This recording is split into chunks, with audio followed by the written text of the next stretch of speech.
देखो बच्चों, पिछले वीडियो में मैंने जो प्रश्नावली 7.1 निर्देशांक ज्यामिति के प्रश्न करवाए थे, उसी क्रम में मैं ये जो है छठा प्रश्न जो कर रहा हूँ। आधा प्रश्न इधर दिया, आधा उधर दिया है।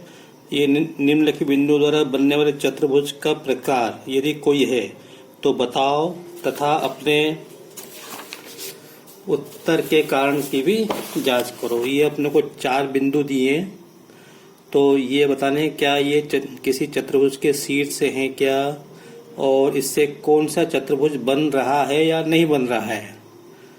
तो देखो, चतुर्भुज बन रहा है मतलब आयत बन रहा है, वर्ग बन रहा है, समचतुर्भुज बन रहा है या समांतर चतुर्भुज बन रहा है। ये कैसा चतुर्भुज बन रहा है ये अपने को बताना है।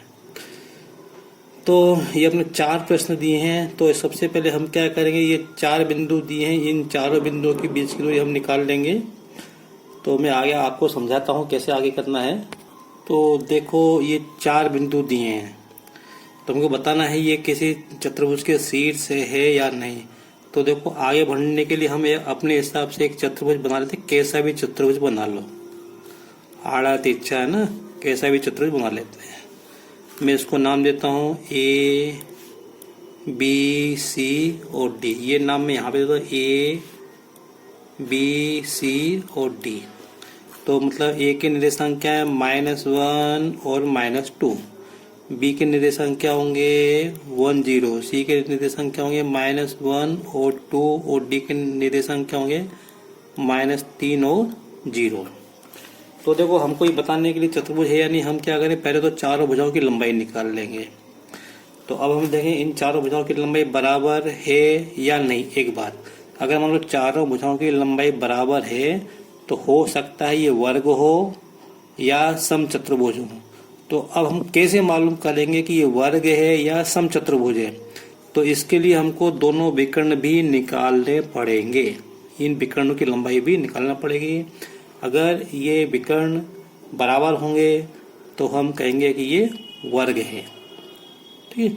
दूसरा, अगर मान लो ये आमने सामने की भुजाएं बराबर होंगी, ये भुजा इसके बराबर, ये भुजा इसके बराबर, तो हो सकता है ये समांतर चतुर्भुज हो या आयत हो। तो अब हम कैसे मालूम करेंगे कि ये समांतर चतुर्भुज है या आयत है। तो इसके लिए भी हम विकर्ण की लंबाई निकाल लेंगे। अगर विकर्ण की लंबाई बराबर होगी तो हम बोलेंगे आयत है, अन्यथा ये क्या होगा, समांतर चतुर्भुज।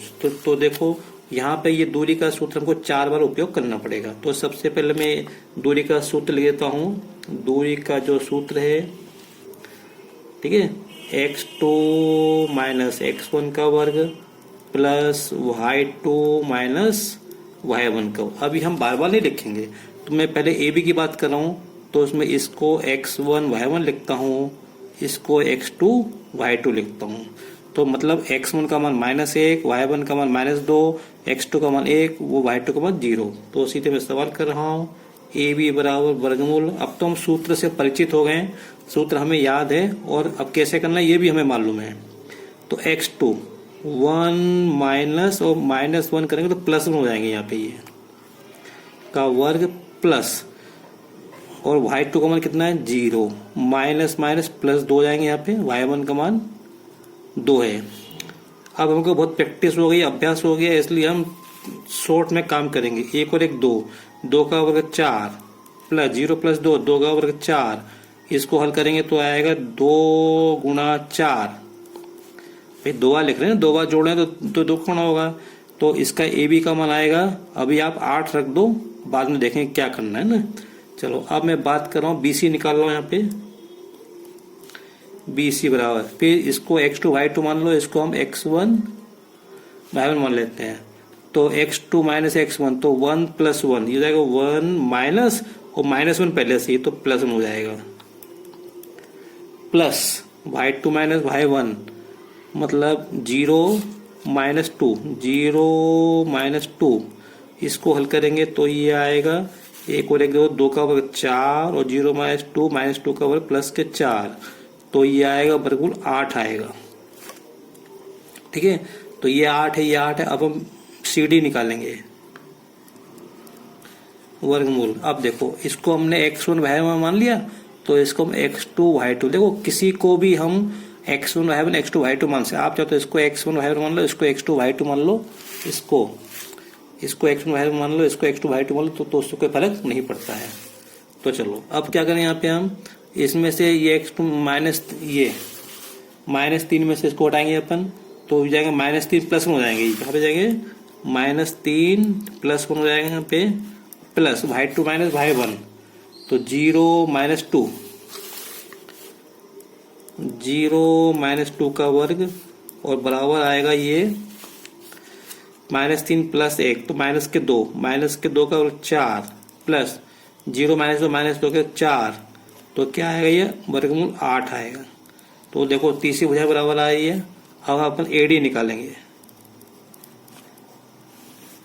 AD, तो इसको हमने x1 y1 माना था, इसको x2 y2 माना था, तो -3 -1 करेंगे अपन, 0 -2 करेंगे, तो करेंगे देखो ये -3 और -1 पहले से है, तो ये प्लस में हो जाएगा यहाँ पे का वर्ग, प्लस y2 माइनस 0 और -2 है, तो यहाँ पे +2 जाएंगे पे का वर्ग बराबर, देखो -3 एक तो माइनस के 2 -2 का 4 आएगा, और प्लस 0 + 2 का वो 4, तो क्या आएगा 8 आएगा।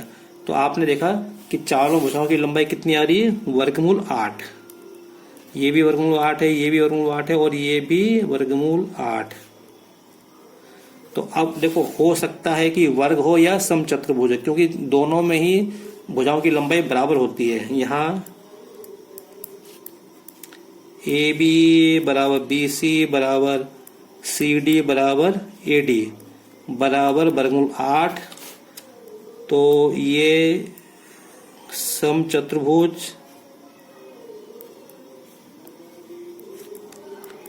या वर्ग हो सकता है। तो अब इसको बताने के लिए समचतुर्भुज है या वर्ग, तो इसके लिए हम ये विकर्ण की लंबाई निकाल लेंगे, हम AC और BD निकाल लेंगे, क्योंकि सवाल लंबा है मैं समझता हूँ, लेकिन अगर इसको करने से हमको प्रैक्टिस भी हो जाएगी और बहुत सारी हमको जानकारी भी मिलेगी।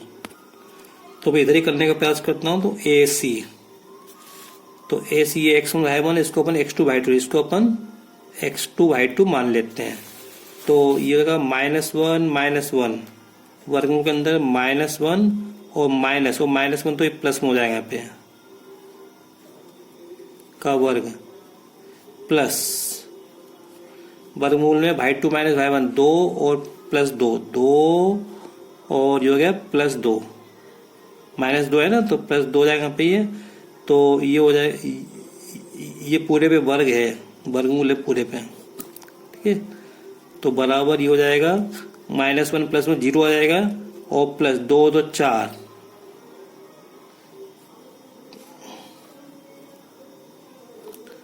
4 का वर्ग, तो 16 और +0 16 का 4, तो AC की लंबाई कितनी आ गई, 4 आ गई। अब हम BD निकालते हैं,